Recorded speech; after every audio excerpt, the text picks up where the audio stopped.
नवदिवसीय वाल्मीकि रामायण मेहंदीपुर बालाजी मंदिर प्रांगण राजलदेसर आज संपादित हुई। प्रभु श्री राम की असीम कृपा से ये वाल्मीकि महोत्सव सभी बालाजी भक्तों के सहयोग से, गांव राजलदेसर के सहयोग से संपादित हुआ। कथा व्यास ब्रह्मचारी श्री शिवेंद्र स्वरूप जी महाराज थे। उनकी अमृतमय वाणी से हजारों लोगों ने कथा का रसास्वादन किया और भव्य भंडारा प्रसाद आज मेहंदीपुर बालाजी प्रांगण आथुना आवास में हुआ, जिसमें 4000 व्यक्तियों ने महाप्रसाद ग्रहण कर बालाजी महाराज का आशीर्वाद लिया। इसी तरह बालाजी महाराज की कृपा से सदैव यहाँ कार्यक्रम होते रहे, कथाएं होती रही, भक्तों को आशीर्वाद मिलता रहे। और जो सेवा समिति के सदस्य हैं उनसे हम मिलते हैं, उनसे अनुभव लेते हैं कि किस तरह इतने बड़े कार्य को उन्होंने अंजाम दिया। बालाजी महाराज की कृपा से हमको शोभा यात्रा के बाद हवन हुआ, फिर महाभंडारा पर भव्य मेहंदीपुर बालाजी प्रांगण को सजाया गया। सभी भक्तों के द्वारा सबके सहयोग से ये कार्य हुआ है। सेवा समिति के जितने भी सदस्य हैं उन्होंने तन मन धन समय देकर सहयोग किया और ये वाल्मीकि रामायण महोत्सव आज संपादित हुआ। भंडारा देखिए अभी तक चल रहा है और सेवा समिति के सदस्यों से मिलते हैं, उनसे जानकारियाँ लेते हैं किस तरह से ये प्रोग्राम हुआ। महाप्रसाद अभी तक जारी है और जो सदस्य है वो सेवा दे रहे हैं।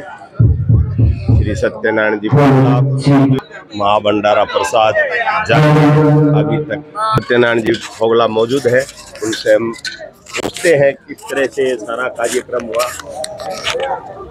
बालाजी महाराज की कृपा से बहुत ही सुंदर और भव्य कार्यक्रम हुआ मेहंदीपुर दरबार मंदिर राजलदेसर में, जो कि जैसे मंदिर की मान्यता है उस हिसाब से काम हुआ।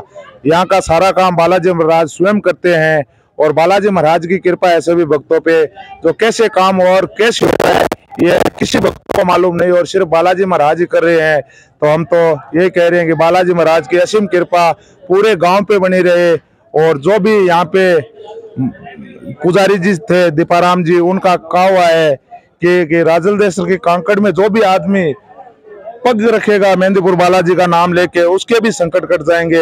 अब वो दिन दूर नहीं और बालाजी महाराज की कृपा सभी भक्तों पे बनी रहे, यही आशा करते हैं। और जो यहाँ का मंत्र है, सिया राम जी की जय, प्यारे रघुवर की जय, राजा राम जी की जय, प्यारे रघुवर की जय, इसकी प्रतिदिन माला फेरनी चाहिए और प्रभु की असीम कृपा सभी भक्तों पे बनी रहे। और हमने जैसे सोचा था उससे ऊपर काम बालाजी महाराज की कृपा से हुआ है और बालाजी महाराज ही करवा रहे हैं। तो आगामी कथा की घोषणा भी हो चुकी है, आगामी कथा होगी 28 फरवरी 2025 शुक्रवार को, और वो होगी हनुमत कथा।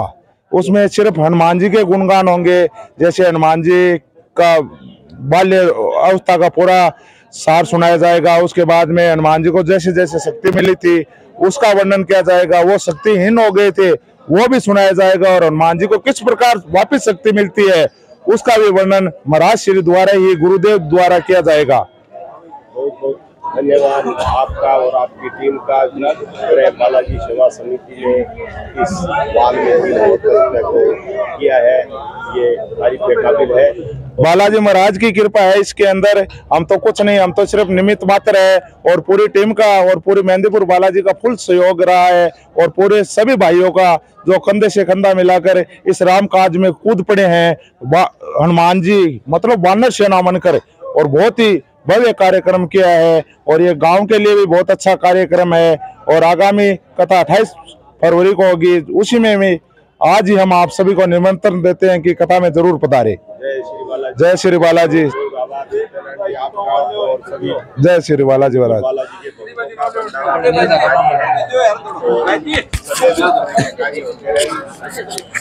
अनुभव सबके होते हैं, जो सदस्य है उनसे पूछा जा रहा है किस तरह से ये भव्य प्रोग्राम वाल्मीकि रामायण का हुआ। जानकारी सब तक जाए, ये इस तरह की सबका हौसला बढ़े और गांव में अनेकों कार्यक्रम इस तरह के हो और हमारा सनातन आगे बढ़े। जय सियाराम, जय श्री बालाजी महाराज। चले थे बिल्कुल छोटी सी मंडली लेके पिछले साल का कार्यक्रम, लेकिन बालाजी महाराज की कृपा से कार्यक्रम इतना भव्य हुआ और इस साल पिछले साल से भी भव्य कार्यक्रम हुआ। हमने सोचा नहीं था कि गागर में सागर भर लेंगे, पर जिस तरीके से हमारा सब बालाजी भक्त मंडली के सारे सदस्यों ने सहयोग किया और गुरुदेव की वाणी तो अमृतमय वाणी है ही है, उनका तो प्रभाव देखते ही बनता है, चारों तरफ उनका डंका है। गुरुजी शिवेंद्र जी स्वरूप ने हमें बहुत अच्छी वाणी में कथा सुनाई। सब बालाजी भक्त मंडली के सदस्य हैं, उनका पूरा सहयोग रहा और ऐसी सब कामना है कि आगे भी ऐसे ही आगे कार्यक्रम होते रहे। इस मंदिर प्रांगण में रोज ऐसे ही भव्य प्रोग्राम होते रहे और हर्षोल्लास से सारे कार्य होते रहे। जय सिया राम।